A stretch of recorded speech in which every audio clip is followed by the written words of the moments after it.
Hi, today we're going to quickly talk about Nearpod. Everybody was given a district user account, so the first time you log into Nearpod, just come over here and make sure it says that you're a district user. If it doesn't say that, which a couple of people have run into, just let me know. Nearpod's really great. It's both a website and an app that we already have downloaded on all of the iPads and the iPods. You can also use it on Chromebooks and laptops or desktop computers. So any device you can use it from. So when you log in, this is what you'll see each time. My library is where you keep all of the lessons that you have used or the ones you want to use or anything that you've made. Just keep them here. The nice thing is it has this search part here. So if you know you have something, you can just search for it instead of having to go up and down and find it. Back to the homepage. Explore is where you look for lessons that other people have made. So let's say we're rounding. You come here and you can preview the lessons, which is really nice. So you can kind of see what they have. Go through them and see what kind of slides they have. The other nice thing on this Explore page is the filters. So you can do it by price, which you actually don't really need to worry about because as long as you have that district account, they're free. You can do it by subject, resource type, meaning do you want it to have VR in it? Do you want it to be a full lesson, a warm-up, or by grade? The other thing I wanted to point out here is this professional development, which I'm going to erase the search for professional development. If you do some of these, they're just quick little Nearpod workshops. If you do them, you can have them transferred over into Thrive. So I would encourage you to check those out. Let's see. Join. Now, this is what the students are going to use when they are joining your session. You'll give them a code, which I will show you in a little bit how to generate. And they will put in the code and then put in their name and be able to go straight into your lesson. Oops. And then next is create. If you want to create your own Nearpod, super easy, very friendly user friendly. I'm not going to go into any detail right now because I do have a Thrive session coming up on this, so I would encourage you to join that. It's on October 15th. But if you'd rather not come to my session, just play around with it. You'll figure it out. Very easy. And the last thing we have on this homepage is reports. Reports is pretty neat. I'm not going to go into a whole lot of detail with this either, but if you would like to use Nearpod as an assessment for something one day, you can open up the Nearpod that you did with your students, and these were different sessions that I had them doing the Nearpod in, and it shows you, how many people participated, how many got the answers right and wrong. And you can also break it down. Here's their overall score. And then you can also break it down by the type of question that was asked. So I had a couple quiz questions in there, and it'll show me what each person put and if they were right or wrong. What else did I do? Oh, this one had to draw it. So you can see who answered that correctly or not. Okay, those were the only two. So the reports are kind of nice if you would like to use a Nearpod as an assessment. So remember that is there.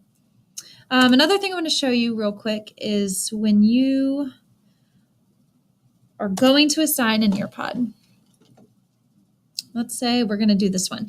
You have two options, live lesson and student paced. The difference is with the live lesson, you are having students do it independently. The important thing to note with Nearpod is that there is no read aloud option on anything. So keep that in mind, especially if we have some struggling readers. Student paced means that you as the teacher are in control of the pace, the slides. Students can't move to other slides until you actually switch it from your device. So that's going to be used a lot, maybe like whole group or smaller group. So just keep in mind those two differences. Here's how you generate a code. Regardless of which one you're doing, you choose the one. Let's say we're going to do student paced. And launch new student paced lesson. And this will be the code that you will give to your students. They'll type it in on their own tablet or Chromebook, whatever they're using, and then be able to join your lesson. And you can see that these codes are valid for about 29 days. So if you want to assign it as something that they can work on slowly or maybe do as an optional homework assignment, it does last for a while.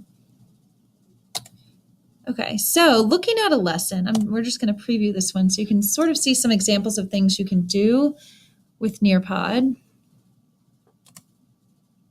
George Washington. You can share, you can import YouTube videos. You can have multiple choice questions.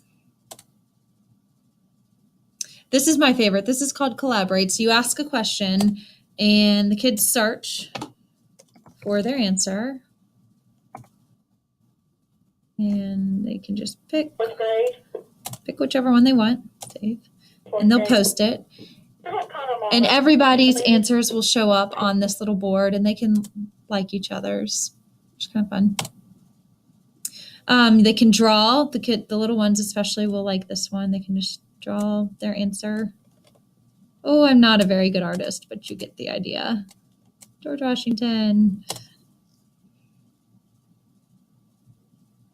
This is called Sway. It's Nearpod's own version of VR.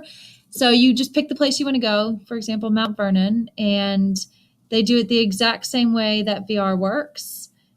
They just kind of move their tablet around, same thing. You can also use Nearpod with the VR goggles. There are certain Nearpod lessons that incorporate actual VR. So you just slip the iPod into the VR goggles when you get to that point. Same thing.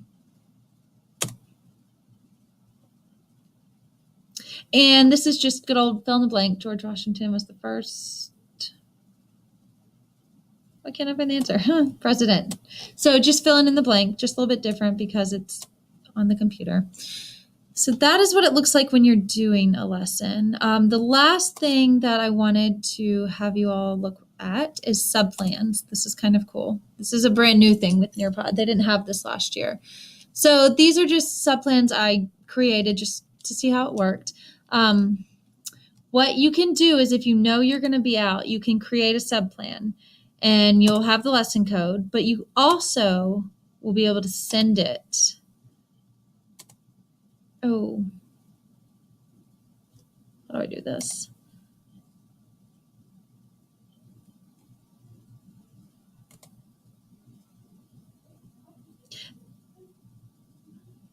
Well, that wasn't it.